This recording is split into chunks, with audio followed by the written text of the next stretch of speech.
morning, or depending on when you're watching this, good afternoon, good evening, or good night. My name's Ross, and as always told out of Voice of Radio. So today, we need to talk about a new Pokémon VMAX. Yeah, that's right. The set reveal has come down. We've got a bunch of new Pokémon cards to talk about. And we're going to start off today having a talk about Darmanitan VMAX, or I should say, Galarian Darmanitan VMAX, a Pokemon that I frankly was not expecting to get a VMAX in the near future. Well, turns out, totally does. So what do we see here? Well, our translation, of course, comes from the lovely Antoine Boulet. And if we start off with a Pokemon V, we've got 220 HP, which is on the higher end for a Pokemon V. Retreat cost of 2 gives free retreat with Air Balloon, so that's a nice bonus. And a weakness to Metal, which is absolutely crippling, or is it? Because you see, the biggest issue here is that Zacian is going to get a one-hit KO, but it will anyway, so who cares? Well, the answer is Zamazenta will also get a one-hit KO. Duraludon, that a lot of people are playing to accelerate energy. If you get free energy on, does 110. Double weakness is 220, which will get a one-hit KO. So it's not just that you're weak to Zacian, which, let's face it, is going to get a one-hit KO anyway. It is actually much worse than that, because all of the other Metal Pokemon played with Zacian will also get one-hit KOs, and that's a little bit sad. Now, we are a water Pokemon here, and being a water Pokemon is quite nice. It means that you can accelerate energy with Frostmoth, which is rather lovely. It means you can get the energy on more easily. You've got Capacious Bucket, which will search that energy out more easily. And we got that new Nessa card that lets you return or recover, I mean, what was it, 4 in any combination of water Pokemon and water energy from your discard pile into your hand, not your deck to have to search it out. So being a water Pokemon gives advantages, but what does it do? Well, 1 water, 1 colorless energy, 50 damage, flip a coin. If heads, the defending Pokemon is now paralyzed. And I'm alright with this. This isn't some phenomenal attack, this is a nice little bonus attack. This is I don't have much else to do, so you know what? This'll work quite nicely indeed. Now, it does mean you use Glimwood Tangle, which will increase your odds, give you 2 coin flips. If one of them is a heads, yay paralysis. But honestly, the 50 damage is a little bit too low. If you need to buy a turn, if you're desperate, etc., this can absolutely work. Certainly if you're 1 or 2 turns away from being set up, or if it's one of those situations where you're just going to lose a game unless you can paralyze them until you get a KO, this will work. But this is a kind of attack which is a bonus rather than something we're really relying on. Free energy, 2 water, 1 colorless, 190 damage, and you do 30 to yourself. Free energy 190 is good, but it's very different to, say, Talonflame we looked at yesterday, which was free energy 160. And the difference is essentially twofold. Reason number 1, Talonflame can use Welder, so you go second, Welder, attach from hand, boom, you're hitting 190. That is not happening here. Yes, it's a basic Pokemon, so you can use Turbo Patch, and if you flick 2 heads on Turbo Patch, you can accelerate 2 energy from the discard, and then yay, you're off and rolling. But let's be honest, it's not going to happen all that much. Or it's going to be kind of turn 2 or 3 once you got Frostmoth out. So you've not got that same level of speed. The other thing is here that in terms of weakness, which we haven't mentioned yet, so let's mention it now, you are hitting weakness on fire Pokemon. So it's basically the fire box stuff like Reshiram and Charizard, or it is Center Scorch VMAX. Center Scorch is a pretty good deck going forward. And hitting 190 means you should get a pretty easy one-hit KO on a Center Scorch VMAX. I mean, if they've got free heat fire energy attached to put their HP up to 380, you'll still get a one-hit KO. So in that regard, it's rather nice. But do we like this any more than, say, Lapras, which is one of the ones we might play instead? 4 energy, 210. I know it's an extra energy, but in a Frostmoth deck, that really isn't the end of the world.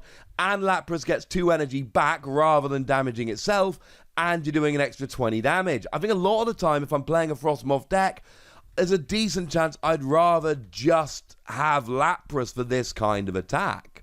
It's not to say it's terrible, but it is to say that I am currently unconvinced, shall we say. Again, this is fine. If you're playing the card for another reason, and then it's free energy 190 KOing something like a Scourge VMAX, yes. But that is about the most we can do here. The good news is, and don't get me wrong, right, Galarian Darmanitan V is fine. It's got 2 attacks which are fine, they're decent little attacks that'll work in a Frostmoth deck. I just don't think it is necessarily as good as some of the other Pokemon that will work in a Frostmoth deck.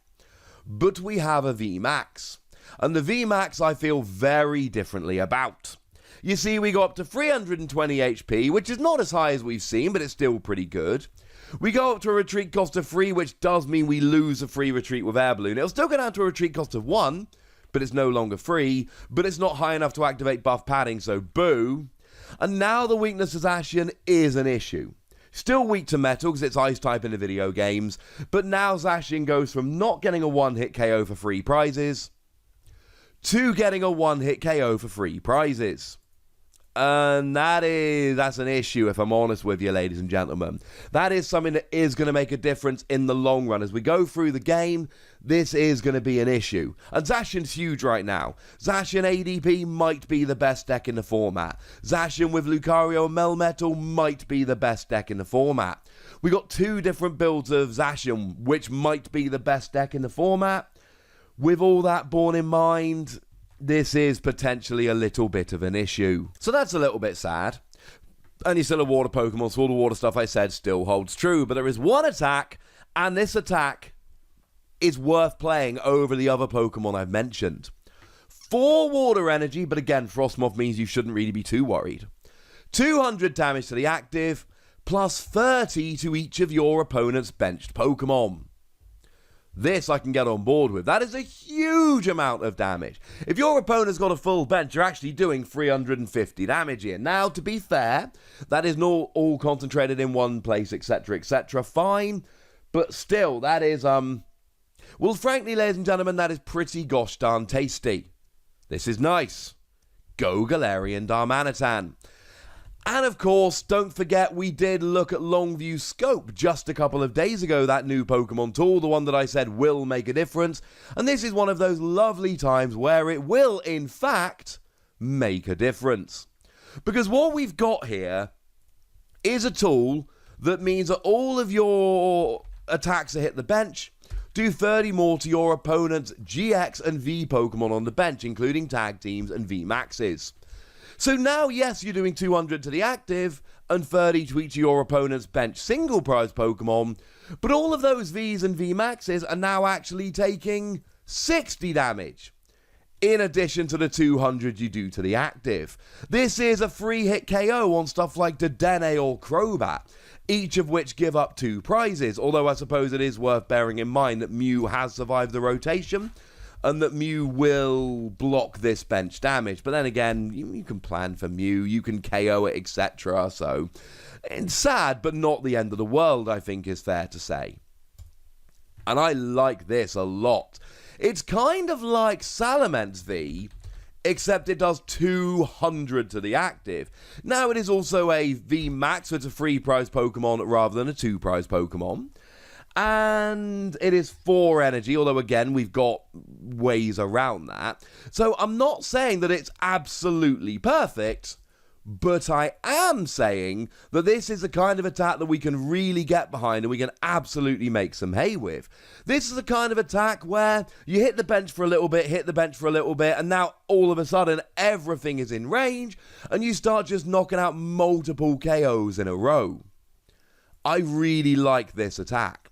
Yes, it's expensive and you have to use Frostmoth, I admit that. That is something we've got to work around. And similarly, I am fully aware that this is weak to Zacian, but then again, it's a water Pokemon. Because ice Pokemon come through as water, but weak to metal. So the point here is, well, why don't you just play some other water Pokemon? If you're that worried about Zacian, play something like Lapras, which can get Zacian. There we go. Problem solved. Yes, you've got the weakness, and yes, the weakness is very bad, but don't forget that water is one of the easiest typings around at the moment to have Pokemon with 2 different kinds of weaknesses to cover each other. Because when you're not against Zacian, and admittedly at the moment there might be far too many games where you are, But on those games where you're not against Zacian, this is awesome. Because the thing is, even against a single prize deck, you're hitting 200 to the active, which should KO pretty much anything. And then you're hitting 30 to all of your opponent's bench Pokemon, which is going to allow you to work on multiple KO turns. You're going to be KOing multiple Pokemon in one go. And then, if you come against the Vs and VMAXs, you're doing 200 to the active, 60 to all of their bench, and you should still be setting up multiple prize KOs, and there'll be more 2-hit KOs and all of that. But because you'll have lots of multiple prize turns, you won't really care. I do think there is a lot of potential here, and yes, it's expensive, and yes, you got to use Frostmoth to accelerate energy, but this is exactly the kind of Pokemon I do expect people to be having to play around with, and honestly, I could see this seeing a fair bit of success. So let's go ahead and give it between 3 and 4 Wassies. We don't give half Wassies, that would be barbaric. But now I want to hear from you guys. I want to know what you think about this. I want to know if you think this could be pretty gosh darn good, or whether you think it's going to end up being a little bit overrated. Go nuts in the comment section, but be nice! And then make sure you like this video, subscribe to this channel, follow me on Twitter at @TheWassie, and Twitch for some live action at twitch.tv/PTCG Radio. If you want to support the channel, get some bonus podcasts and all that good stuff, head on over to patreon.com/PTCG Radio, where you can do exactly that. But by far the most important thing, as always, look after yourselves till next time, would ya? Thank you very much for watching. My name's Ross, and you've been watching PTCG Radio.